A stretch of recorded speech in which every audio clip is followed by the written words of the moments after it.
Hello বন্ধুরা, আজ আমি আবার একটি পনিরের রেসিপি নিয়ে চলে এসেছি।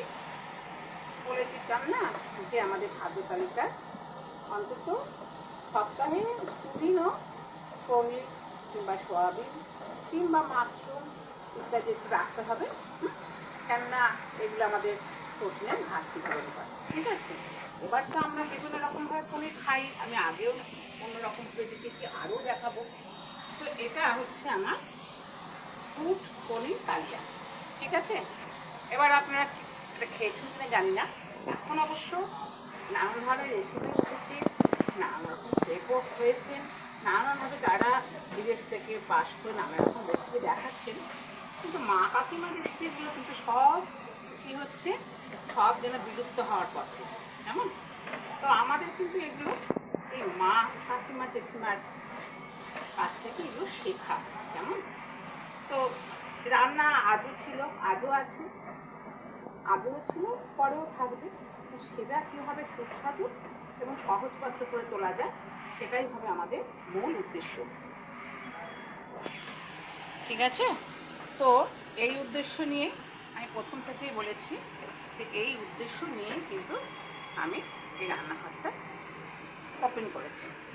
তাছাড়া আমার ঠাকুরেরও ইচ্ছা যে আমরা একঘেয়ে পদ্ধতিতে খাবার না খেয়ে এতে যদি একটু বিভিন্নতা দিতে পারি, তাহলে কী হবে, খাবারের স্বাদটাও পাল্টে যাবে, খাবারের ইচ্ছেটাও জাগবে, এবং সেই খাবারটা শরীরে গেলে সেটা আমাদের উপকারে লাগবে।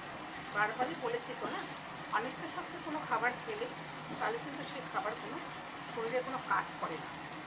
তো যাই হোক, বেশি বলে ফেললাম হয়তো। তো যাই হোক, এখন যেটা হচ্ছে সেটা হলো যে রান্নার মূল ব্যাপারটা। এই দেখুন, আমি কিন্তু প্রথমে একটু সাদা তেলে সামান্য ঘি দিয়ে নিয়েছিলাম। ঠিক আছে, ঘি দিয়ে গোটা গরম মশলা না ভেজে ফেলে দিয়েছি। হ্যাঁ, থাকলে আবার রান্না করতে অসুবিধা হবে, এটা আপনাকে আর দেখালাম না, কিছু ব্যাপার না, আমি বলেই দিচ্ছি। সামান্য একটু অল্প করে ওটা দিয়ে গরম গোটা গরম মশলা, ঠিক আছে, গুঁড়ো নয় কিন্তু, ফেলে দিতে হবে। তারপরে একটু তেজপাতা দিয়ে পনিরটাকে একটু বেশ লাল লাল করে ভেজে নিতে হবে। ঠিক আছে, একটু লাল লাল করে একটু ভাজা হোক, আমি এক্ষুনি ফিরে আসছি। হ্যালো গাইস, এই যে দেখুন আমি এরকম করে লাল লাল করে ভেজে নিচ্ছি, আপনারাও ঠিক তাই করবেন।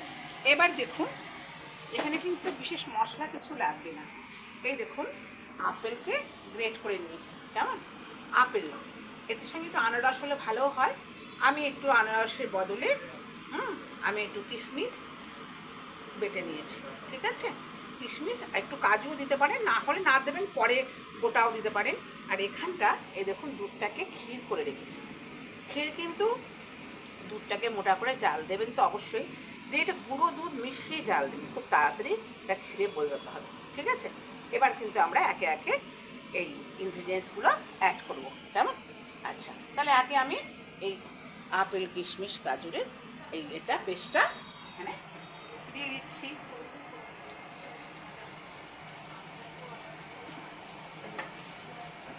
দেখুন, আপেল যে কত উপকারী, এই আপেলকে বলা হয় দেব ফল।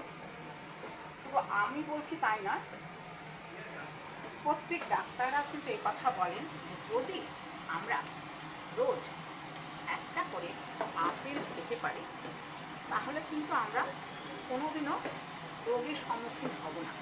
কেমন, রোগ থেকে সম্পূর্ণ মুক্ত হতে পারি। কিন্তু হয় কি, আমাদের সাধারণ ঘরে সবসময় সেটা তো হয়ে ওঠে না। খাই না তা বলবো না, খাই ঠিকই, কিন্তু বাচ্চাদের মুখের দিকে তাকিয়ে তাদের তো আগে দিতে হবে, তারপর যেটুকুনো অবশিষ্ট থাকে সেটা আমরা খাই।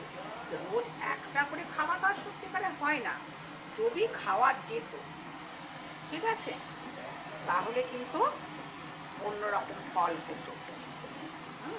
আপেল দিয়ে এক কথা কিন্তু ওই জন্য দেব ফল বলা হয়। ঠিক আছে, যাই হোক, এটা এবার দেখুন বেশ মাখা মাখা হয়ে আসছে। এবার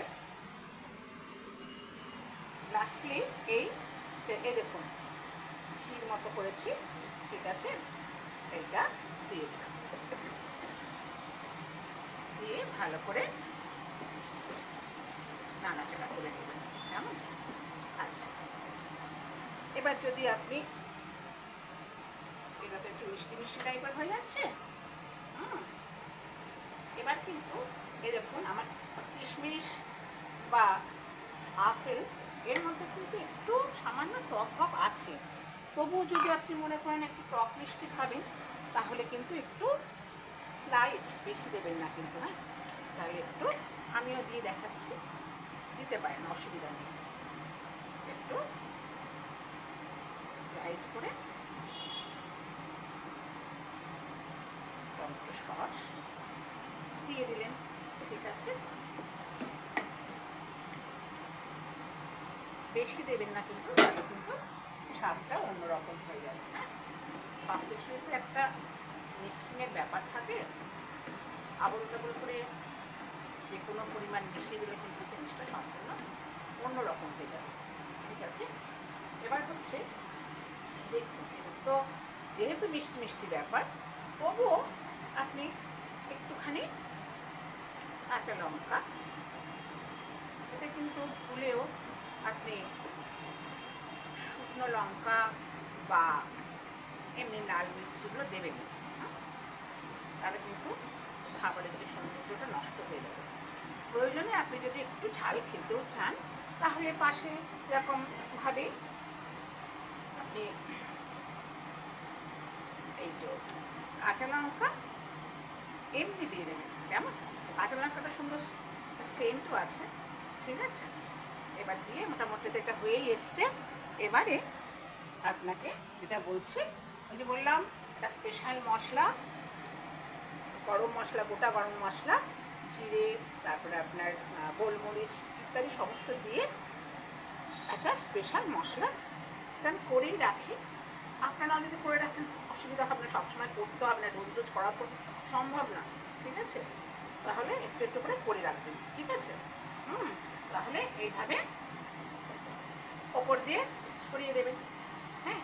দেখুন এটা কিন্তু একটা ভীষণ স্বাদের রেসিপি, না খেলে কিন্তু খুব পস্তাবেন, অবশ্যই বাড়িতে করবেন, হ্যাঁ। আর এতে কিন্তু যে নুনটা দেবেন, নুনটা যে অ্যাড করবেন খুব সামান্য, তাহলে কিন্তু বেশি নুন হলে কিন্তু একদম খেতে ভালো লাগবে না, ঠিক আছে। বন্ধুরা, নিজে খান, অন্যকে খাবার সুযোগ করে দিন, হ্যাঁ। প্রয়োজনে আমার এই চ্যানেলটা সাবস্ক্রাইব করে রাখবেন, যাতে আমি যখনই এগুলো আমি করি খাবার আগে আপনি দেখতে পান, ঠিক আছে বন্ধুরা। তাহলে আজকের মতো আসছি, টাটা।